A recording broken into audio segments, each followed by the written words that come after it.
What's up, friends? Welcome back to my channel. If you're new here, hi, I'm Avtar, professional coffee drinker and amateur city explorer. Today, we're taking on Toronto, where even the squirrels have swagger. Let's jump in. First stop, Fahrenheit Coffee on University Avenue. I needed that flat white with oat milk to kickstart my day, and trust me, it did the trick. Fueled up, I hit the streets for a morning wander. There's nothing like exploring a city as it wakes up. Next up, the dog fountain. Yes, it's real. Dog statues everywhere, water shooting, pups splashing like they're on vacation. If you're a dog person, this is basically paradise. I almost joined them, but figured I'd leave the splashing to the pros. Then it was off to Toronto's iconic Flatiron building, aka the pancake-shaped selfie magnet.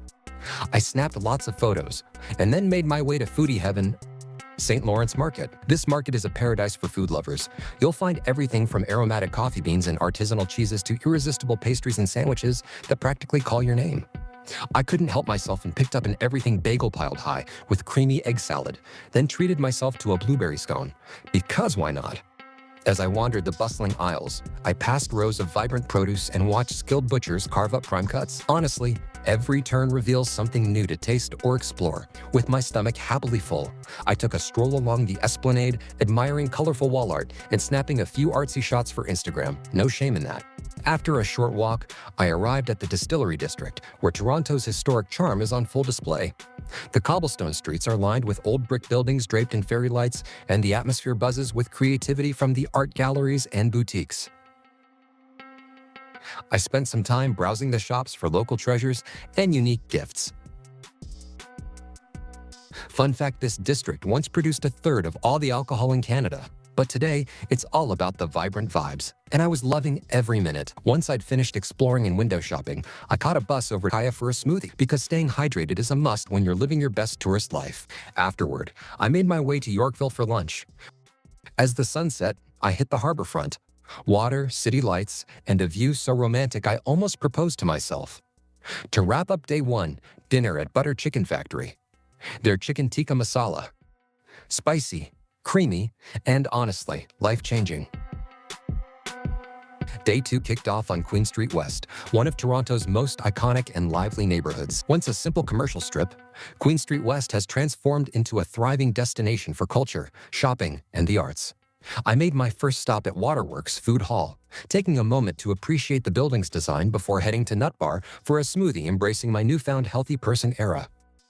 Afterward, I wandered the neighborhood, soaking in the eclectic architecture and vibrant atmosphere. I wrapped up my stroll with a cold brew from Starbucks. By then it was lunchtime, and I was catching up with friends at Pie, a Michelin-recommended restaurant where the food was truly outstanding. I can't recommend this place highly enough. For dessert, we dropped by Au Merveilleux de Fred, where the pastries are so pretty you almost don't want to eat them. Almost. In the evening, I headed back to Cabbagetown for dumplings at Momogar. They were absolutely worth the wait, and the hype highly recommended for anyone craving something special. Day 3 kicked off with a perfectly brewed cup at Goldstruck Coffee. From there, we hopped on a train to reach the Beltline Trail, an ideal spot for jogging, biking, or just pretending you're a local fitness guru. I gave my best power walk a try.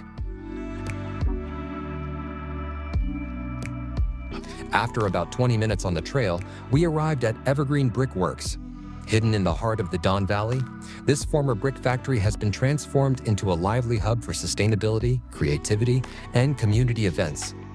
We timed our visit perfectly with the weekend market, where the stalls were bursting with everything from fresh organic produce to handmade crafts. Supporting local farmers and artisans made the whole experience feel even more meaningful. For lunch, we enjoyed a simple but delicious cheese scone and butter chicken sandwich, absolutely perfect. We ended the day catching up with friends over a classy dinner at Florette. The meal was incredible, from perfectly cooked fish to rich, flavorful pasta and tender, juicy meat. For dessert, we indulged in their Michelin-inspired chocolate tart, which was the perfect sweet finish to an amazing night. Day 4 kicked off at Cafe Landwehr, because let's be real, I can't function without my morning coffee. I paired it with an almond croissant and some muesli, and honestly, the food here never disappoints. After fueling up, we strolled around the CN Tower to burn off a few calories and explored the Toronto Railway Museum, where we checked out vintage locomotives. Then it was off to pick up our rental car for the main event, Niagara Falls.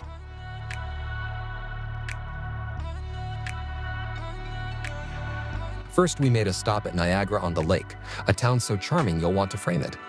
We strolled down Queen Street, taking in the picturesque Victorian buildings, boutique shops, and the iconic Memorial Clock Tower.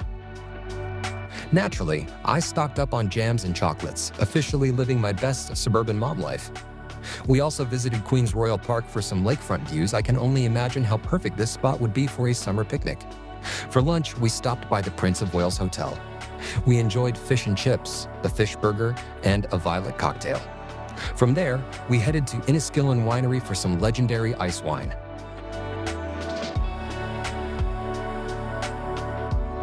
After the tastings, I was ready to buy a vineyard. Enniskillen is a pioneer of ice wines, and we couldn't resist picking up a few bottles to bring home.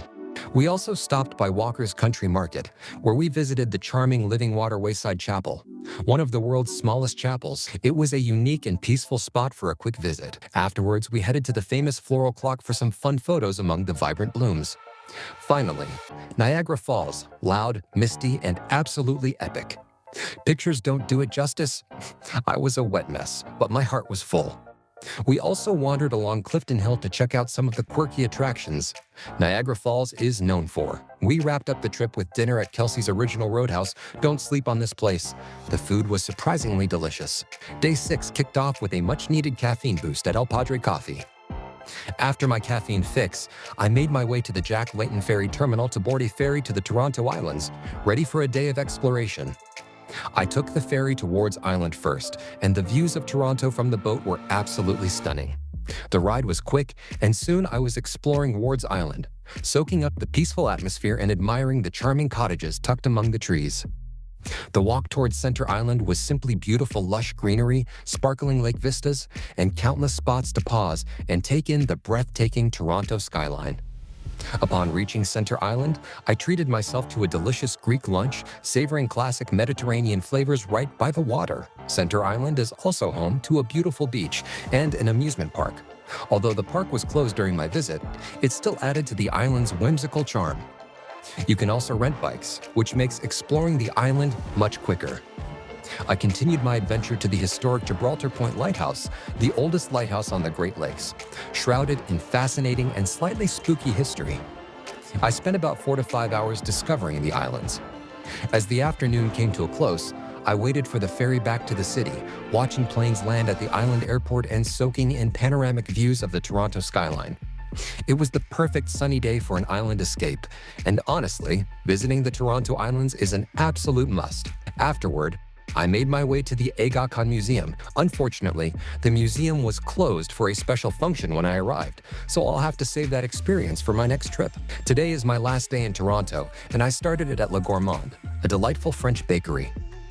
With so many tempting options, I chose a ham and cheese croissant and a cinnamon scroll, paired with a perfect cup of coffee. Both were absolutely divine. Just around the corner is Graffiti Alley. While the smell isn't the best, the incredible street art makes it well worth a visit.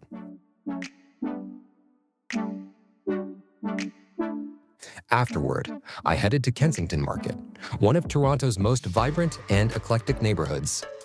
Celebrated for its multicultural spirit, independent shops, and bohemian atmosphere, Kensington Market is easily accessible by public transit and is a must-visit for anyone wanting to experience the city's diverse culture and food scene. From there, I headed to The Well, Toronto's impressive new shopping and lifestyle destination. This vibrant complex seamlessly blends office space, retail, dining across 3 levels, and upscale residential units. I was there for lunch and enjoyed a fresh poke bowl, followed by an incredible mochi and an apple pie donut for dessert. After lunch, I made my way to Stacked Market. Built from over 130 repurposed shipping containers, Stacked features a rotating mix of more than 25 independent shops, pop-up eateries, local artisans, and creative event spaces. I grabbed another coffee at Milky Cloud Room and soaked in the markets before heading to the Art Gallery of Ontario. The Art Gallery of Ontario is one of North America's most distinguished art museums, home to an impressive collection of over 90,000 works spanning Canadian, Indigenous, European, contemporary, and modern art. I thoroughly enjoyed my visit. The sheer variety and quality of the exhibits are truly inspiring. Fun fact, the gallery's most prominent facade was made possible by a generous $13 million donation from 26 Italian-Canadian families in Toronto. The architecture itself is incredible. I could have easily spent all day just admiring the building and the art within.